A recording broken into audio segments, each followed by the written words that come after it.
Okay. Is it recording? Yeah. Okay. So here are questions.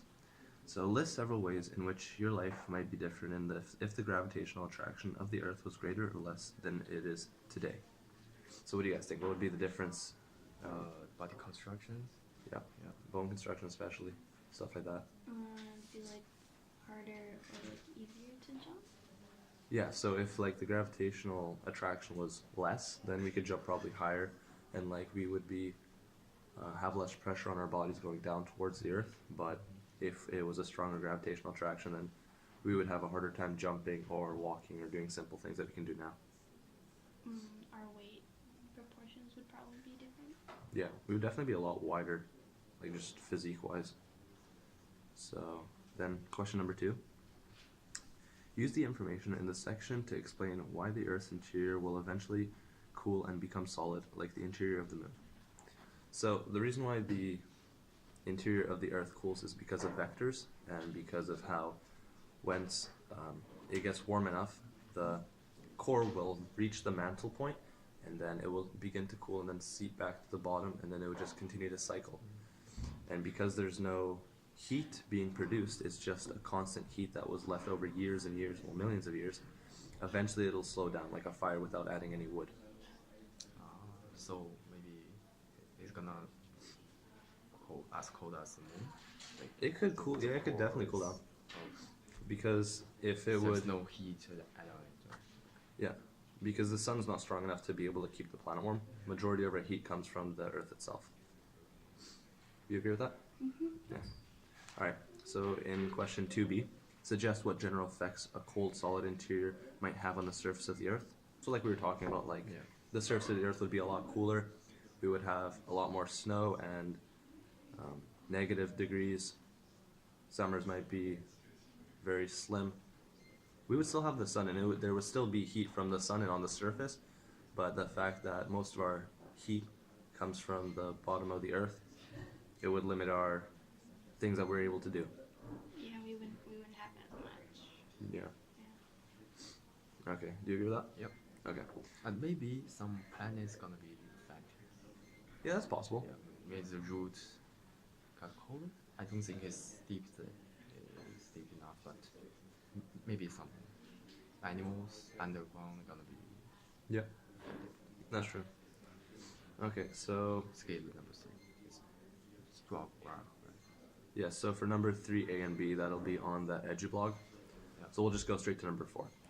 Although much less frequently than in the Earth's early period, meteorites have struck the Earth. How might this fact be important in your life? So we were talking about how if it would all depend on the size of the meteor. If it was a smaller meteor, then our atmosphere would be able to protect us by burning it up and just getting rid of it. But let's say it was a fairly big meteor and it would hit the Earth, then it would go straight into the core, or at least aim for the core because of the heavy density it has. And because of that, that would create like a whirlpool inside our world, and it would suck in a lot of our crust where we live. And because of that, we would have a lot of casualties and a lot of people that would die. And other than that, it would create a lot of S waves and P waves because of the force that it emits onto the Earth's surface. It'd probably affect like the land. So. Yeah, land structure especially, animals. Especially would depend on what is on the meteor. If it's some kind of radiation or something like that, that could also have a huge effect on the size of it. We What might earthquakes? What earthquakes? Earthquakes, yeah, definitely. Earthquakes would happen, typhoons, a lot of natural disasters would occur. but it like kind of tells us like about like space and Yeah, yeah. that's true. Alright, so we'll go to. So, question number 5. What sort of vehicle would you need to travel to the center of the Earth with? Explain your ideas. Something that is heat proof. Heat proof, yes. That won't melt or something. Yeah. Something that has pressure resistance because of the high pressure. I think it will never exist. Yeah, it would be a very slim chance of this happening in our generation, but other than that, it would have to be able to create walls as it digs down because of the chance of the Earth collapsing inside of itself. it would have to be a very small hole because the bigger the hole, the more pressure it would have to be able to withstand. So you'd have a better chance of drilling a smaller hole. All right. Question 6. Indicate the conditions necessary before the interior of the Earth could separate into layers of different densities. So how was the Earth before it was into these different layers? So that would be going all the way back when it was still a flaming ball of Earth, thousands of millions of years ago, well, billions of years ago. So that was before any life, and it was still raw and very warm, and because of that there was no chance of any kind of living, and a lot of these different densities that we have today weren't used then because of the constant showers of meteorites and things like that hitting the Earth, and this oxygen popping from the interior of the Earth. So there was a lot of mixing between the different densities. Like probably like a lot of lighter elements that are like on the surface of the. Yeah, because a lot of the later elements, especially like oxygen and types of gases, were trying to seep through the middle of the Earth or wherever they were and trying to get to the outside, and all the heavier metals like iron and whatever would try and get to the middle. So it was just this type of vector with things switching places. And this occurred for several millions of years until we were able to have it cool enough into bacteria and other animals being able to live there. Okay. So those different densities would be like the core, the mantle, the asthenosphere, the crust, the inner core, and the outer core. And then question number B, the final question. What name is given to the process, and why is it an appropriate term to use? So the name of the process is called